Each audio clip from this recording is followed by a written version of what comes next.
Good morning. I have my coffee. I am ready to do a little talking. Y'all get your stuff and sit down and let's relax together. So I got my coffee, and yesterday I got a gift, and it was so sweet of this young woman. She's 61. I told her age. I shouldn't do that. Too late, Becky. I told him you're 61. But she's a go-getting woman, and she owns a heirloom soap works, and she's on the internet. And she sent me a gift of some of her handmade soap that she makes herself, her cream. I put some on my face. Does it look better? I've been using, it smells so good. And her soap smells so good. And she makes it all by hand. And she did a video or so, and I looked at it. But she quit videoing about 10, 11 years ago. But she's still selling. And she decided, she told me in the letter she wrote me that she watches me quite often and listens to me. She likes to listen while she's working. That's okay. So anyway, she sent me some cards like this, a bunch of them. And they're so pretty. And I just love them because it's got Bible verses on it. And this one says, I press on toward the goal to win the prize for which God has called me. That's what I'm doing. And one of these days, I'll be getting my prize. That's Philippians 3:14. She sent me a stack of these. Let everything with breath praise the Lord. What a beautiful verse. That's Psalms 150, verse 6. Anyway, she's got this business, and when she decided that she was going to make soap, and so anyway, a company, Fox 2, up there where she lives in Illinois, Lebanon, Illinois, somewhere right there. It's a boutique, and she does it in her home. And her phone number is on the internet, so I gave her a call. And we talked a long time about cats. She loves kitty cats and puppies and dogs, and so do I. So she is one interesting lady and very pretty, because I looked her up on the internet. And she sells her stuff. It's called Heirloom Soap Works, boutique in Lebanon, Illinois, and it's open. She does it all in her home. She makes the own soap, and she did that video on showing you how to do it. And her video tells part of how she decided. When she just had her one and only son, who is graduating from college now, she decided to be a stay-home mother. So she learned how to make soap, and it's been a side thing, and she has her little shop. She mails off stuff. You can order. She sent me a present. I don't have to order anything, but if I want it from now on, I can. Let's see, she's got photographs of her stuff she makes. You'll have to look it up. That don't show it too good. But it's Heirloom Soap Works. So give Becky a call. I didn't ask her if I could do this. I just did it because I just think she's the sweetest woman. After talking to her and getting acquainted with her, and she's such a fine Christian woman. She loves the Lord. I tell you what, we're getting so close. We're getting so close to the when we get a new president. And I am so praying that Trump will get in and that we can close that border and get these bad people out of here. And they'll vet them, and before they get them out, they might let the good ones stay. I don't know what's going to happen, but I sure hope Trump gets in, and I don't mind saying so. This morning, I was thinking about the year 1974. That was the year that we bought us a 1974 brand new Bonneyville, and it was so beautiful. The Pontiac Grandville, and I looked up the pictures on, it was blue. Let's see if I got that here. Yeah, here it is. Now that's a car. And I just loved it, and it would go We took it to Nashville so many times when he was cutting his country music down there in Nashville with top musicians, Count Me Gone and some of those songs. I found some more of the small records, and I'm going to have to play them for you sometime or other. I don't know when. But that was the year tornadoes came here and wiped out Palmyra and out in the knobs. Uh, it it just flattened acres of ground and trees. There wasn't hardly anybody killed, and it hit over in Louisville. My kids were in college at that time, and they were down in Owensboro, Kentucky, but they were safe, but it was everywhere around here. 1974. But we bought that Bonneville, and it would go. Now, we had donut routes, and I would have to take donuts down to Elizabethtown, Kentucky on a Sunday morning, and I would load my car with about 8 trays of donuts, and I would take them to these markets that, just small markets, and it's a long ways down there. It's probably 60 miles, I don't remember, but I would go before the kids were out of bed. They would be sleeping, and I had Dennis and Kim still at home, and they would be sleeping, and I'd get back in time to go to church and get them up and go to church. So I just left them by themselves. They were old enough to be by themselves.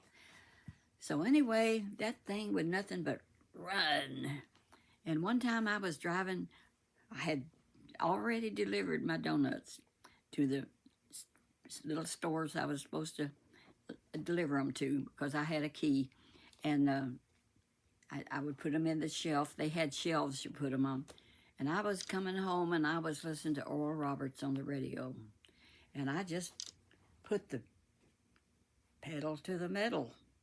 And all of a sudden I heard, woo, sirens. He was behind me. Now, I never got many tickets in my life, but that morning I did. He said, ma'am, I pulled over when I saw it was me he was after. He said, ma'am, do you realize how fast you was going? I said, no, not really. I said, this car really goes fast, easy. He said, well, you was going 85 miles an hour or something in a 55-mile zone. He said, I'm going to have to give you a ticket. I said, well, I was listening to my favorite preacher, Oral Roberts, and I wasn't paying any attention, and this car will run. And he was real nice, and I got a ticket. Well, I made sure I never got any more tickets. And I watched what I was doing. But that was one incident in my life I did regret. But I just got to listening. And I used to, when I became a dog groomer, I have did so many things. And like this young woman that's got this soap place, she said she just decided to be a stay-at-home mom and make some money on the side. So now she ships her own stuff and everything. When you order, she takes care of all the side business. And so we just had a good time talking. So I have always, well, not always, but since I got kids, I made money at home a lot of times because I babysit and kept kids for a few years, little 3 and 4 years old. And sometimes I would take a baby and raise it up to 4 years old because, honey, I'm 91. I've done a lot of things that's been real interesting. And I loved those little kids when they were little.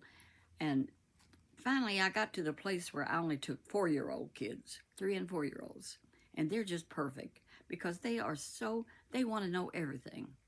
And I would take them for hikes out in community park, and we would eat lunch out there. And back then they would let you, they had these little things you could build a little fire and roast weenies. And we would go roast weenies, and we'd have potato chips and weenies. And I gave them some good memories. And I gave my kids some good memories like that, too.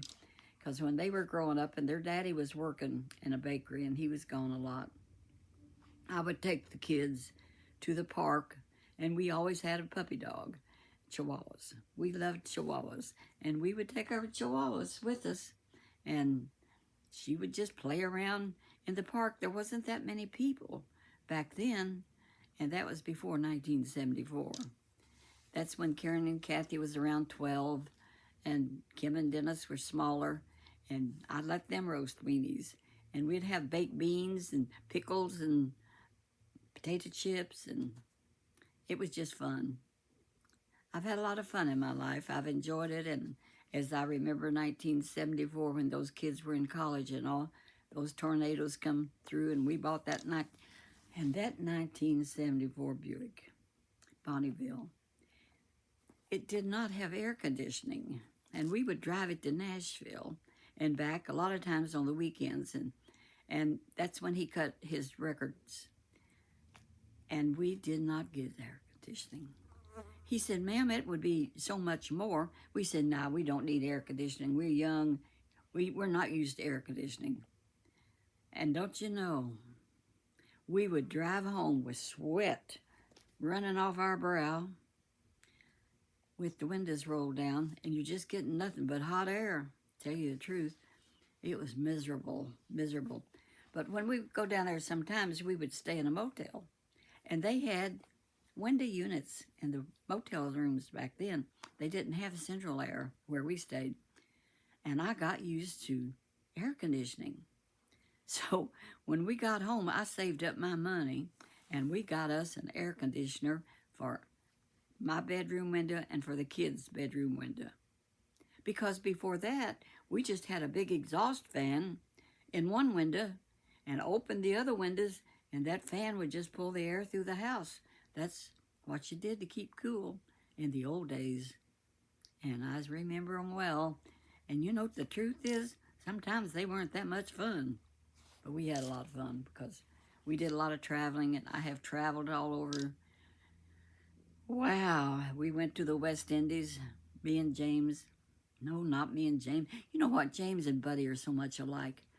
They both were so kind-hearted that when God gave me James, number 3, and he was so much like Buddy,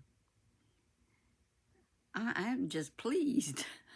He is so kind and takes such good care of me. I never knew I'd be married 3 times. That's strange. You don't know what God's got in store for you, folks, but if you trust him, it all works out.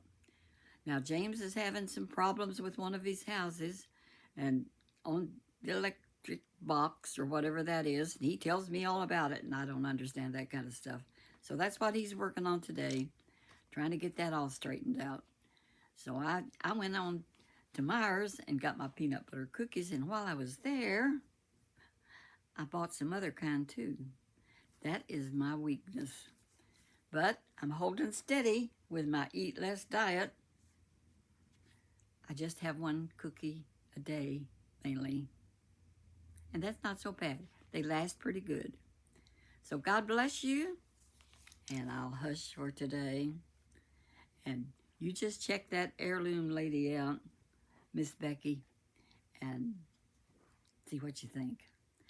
All her videos are like 11 years ago or something, and she said when I phoned her, she said, you have inspired me. I'm going to get on the ball again. Well, she says, I'm 61 years old. She says, and I feel old. I said, you know, when I was in my 60s, I felt older then than I do now. You know, and I'm 91, and I don't feel that old.